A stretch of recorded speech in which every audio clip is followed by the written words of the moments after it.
In this video, we're going to go ahead and resolve some initialization problems. It's more so due to kind of like an order of operations, as well as create the HUD and solve some more initialization slash order of operations problems because they are different on the client and the server.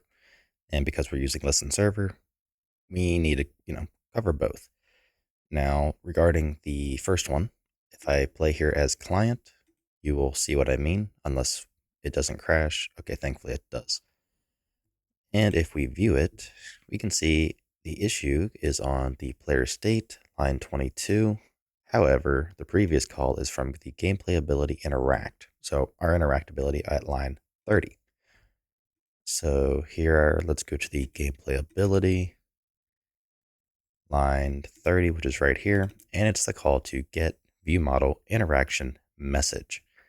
Now, if we go ahead and look at the corresponding line in here, it is 22, which, this right here would not cause a crash, which kind of leads me to believe that the actual player state is not valid at this point in time. So what we need to do instead is we need to have, so let me rephrase. Basically what's going on is this ability is being given to us and activated too soon is pretty much what I'm trying to say. So if we look at the player controller, actually let's go to the get player state function. You can see it has the player state here, and the player state is set via a replicated variable. So what's going on is the player state, the actual variable, has not been received on the client by the time we are trying to access it right here in our ability. So it's invalid. So when we actually use it, it causes the crash. So what we need to do is set up some kind of way of activating the ability, like, our default abilities, when the client is actually, truly ready. So there's a couple ways we can do that. First way, just this is purely for example, is to go to our onRep player state, and this runs on the client. And basically inside of here, we would just do is locally controlled. So meaning it's our machine. We would then send a server RPC to tell the server, hey, I am ready. That is way number one. The other way is pretty much the same thing, but on the player state. So if we look at the controller, we have the onRep player state. Let's go to that. I can click it, and then you can see in the onRep, it has the player state client initialize. Now, the controller only exists on our machine and the server. And in conjunction with that, this only runs on the client. So this right here will only ever fire on our own local machine. However, it will never fire on the server. So what we can do is override this client initialize function that is on the player state and do our default logic that we are doing right here inside of that. Likewise, that's also kind of our place where we would go through and tell the HUD, hey, I am ready. And we'll cover the HUD here in a little bit. So we're just going to focus on overriding client initialize and getting this bug or this crash resolved for now, which would be quite simple. So in our player state, we want to override the client initialize function. So let's go ahead and do that. And basically, we can just copy the give starting attributes, abilities, and effects and get rid of it from the possessed by function because it is now going to be right inside of client initialize. However, it's not actually going to be in here. What we're going to use this for, I got a little sidetracked, is we're going to tell the server that we are in fact ready and to go ahead and grant us our, starting abilities and attributes and all that kind of stuff. So we want a simple server RPC to do so. So U function, server, we need it to be reliable. And we're going to do void server. Let's do, what do we call it? We'll just call it server underscore client ready. I think that is sufficient. Then we'll do void server underscore client ready implementation and create the definition, which should satisfy that, which it does. And inside of here, let's actually move this up to right above the client initialize. We're going to put the ability system stuff in here. And on client initialize, we simply do server client ready. We don't want to call the implementation. We just want the normal function.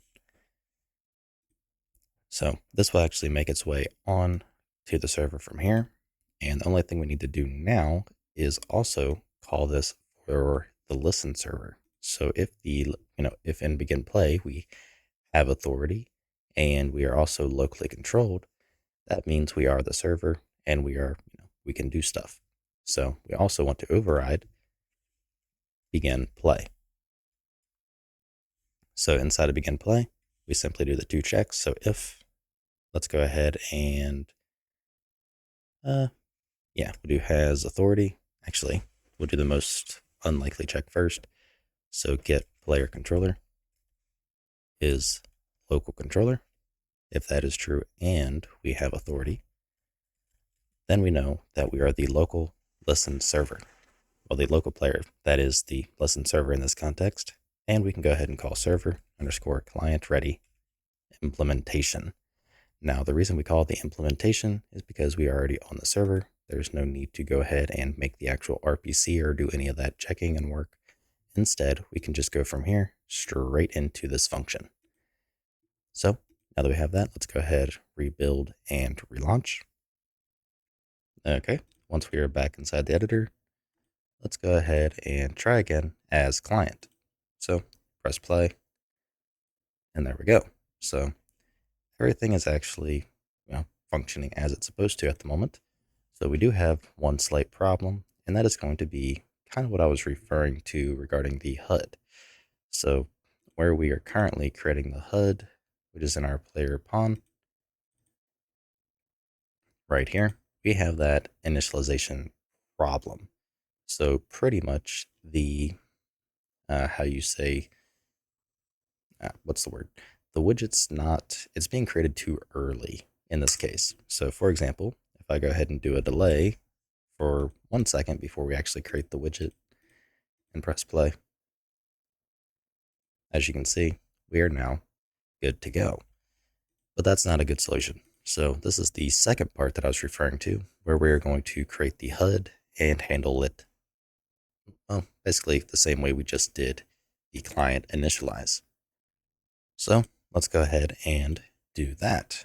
So what I want to go ahead and show, and it's actually going to involve creating a HUD class, well, first. So let's go ahead and close down the editor, and we can close everything except for the player state, is basically the order of operations for the HUD. And as you can see, I've already kind of done this before.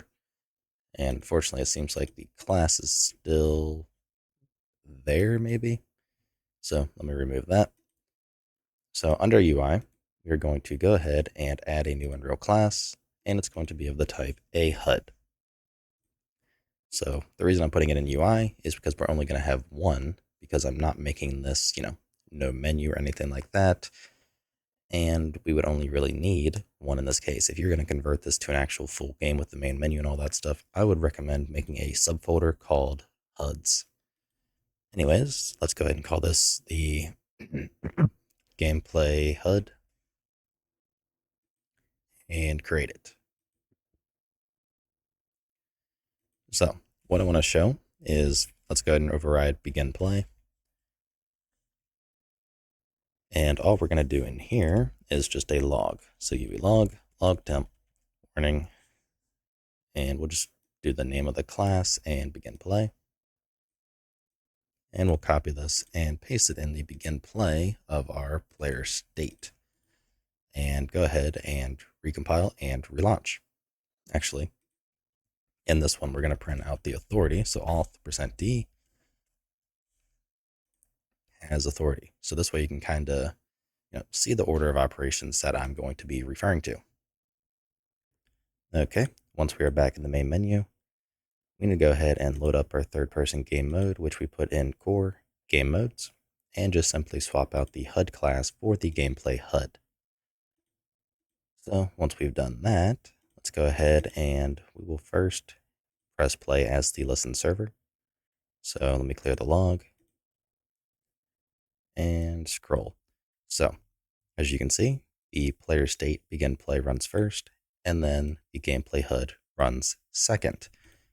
So that is on the server. So the player state runs first in the case of a listen server. However, if we play as client, let's do the exact same thing. You can see here, this is the server, and here is the client. So remember, the HUD only runs for the client, or sorry, the local player. And because we're, pretending this is a dedicated server, we're not going to have a gameplay HUD. Only we're going to have a gameplay HUD on the player. Well, that we are now. But you can see the gameplay HUD begin play runs first before the player states. So the HUD is ready before the player state. And that's because it's created locally. For the player state to be ready, we need to wait for the replication to come down from the server, which is, the whole point of that on-rep player state and the corresponding client initialize. So what we need to do is, just like how we have this, server client ready implementation, we need to tell the HUD when the player is, ready, because otherwise we would end up with the exact same problem of having to have this delay inside of the HUD to create our widget. So to do this, we're going to go to our gameplay HUD, and we are simply going to have a new function called void.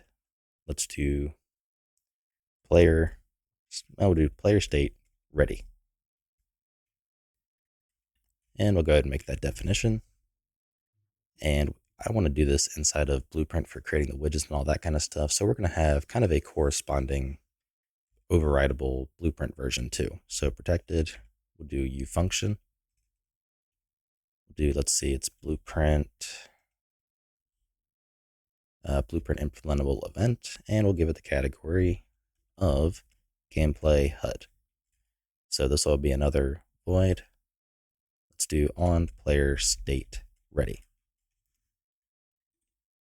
So let's go to our player state ready, and all we're going to do in here is call on player state ready.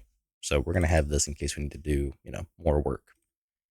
So inside of our player state, we want to head to our client initialize, and after we tell the server that we're ready, we can go ahead and pretty much just create the HUD.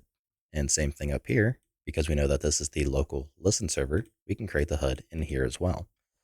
So what I'm going to do is create a new function that will simply notify the HUD that we're ready.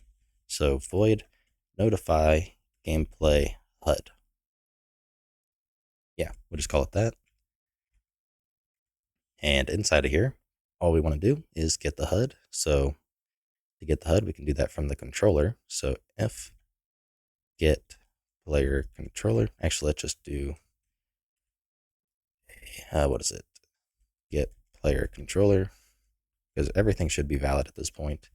Get HUD, and this is a template function, so a gameplay HUD, which we need to include. So let's go ahead and include, which is UI gameplay HUD.h. And from here, we're going to go ahead and wrap this in a if statement. So if a gameplay HUD equals get HUD, we want to call player state ready. And that's it. And let's actually make this a constant because we are not modifying any members of this class. So now in client initialize, we can go ahead and notify the gameplay HUD. And right here as well, we can also notify the gameplay HUD. And that'll basically tell the HUD that, hey, we are ready. So now that we've done that, let's close out of the editor. I'm just going to go ahead and save and rebuild and relaunch. Okay, once we are back in the menu, we want to go ahead and basically remove this part here. However, let's go ahead and create a Blueprint BP HUD first. So under core, let's go to UI, and at some point these are going to be moved into their own subfolder. So for now, we're just going to create a new Blueprint class of the gameplay HUD. So we'll just call it BP underscore gameplay HUD, like so, and open that up. So this is going to be our new game mode. a new HUD in the game mode. So let's go to our game mode, find our HUD class, and change it to BP gameplay HUD. So now we can close out of this, grab this logic, and remove the remaining, and just do a quick test. So first off, let's do begin play, like so, and we'll play as a listen server, and everything is good to go. However, if we play as a client, we have that exact same problem. At least we should, which we do right here, where basically it was unable to get the interaction message view model pretty much in time. So the widget was being created too late. However, if we go to override, we have a on player state ready that we can use instead. So let's move this down here, plug it in, test as the client. And as you can see, that is good to go. And if we test as listen server, we can see that that is also good to go. So this is kind of like our UI starting point, basically. So that tells us, everything that we are potentially going to use will be ready in regards to the player state being ready, so we can move forwards. So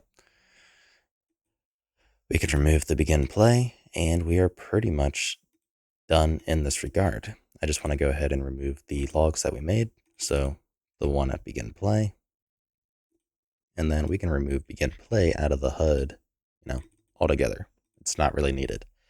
So that'll be it there. So we can go ahead and rebuild. So that's going to be all for this video. And yeah, I'll see you in the next one.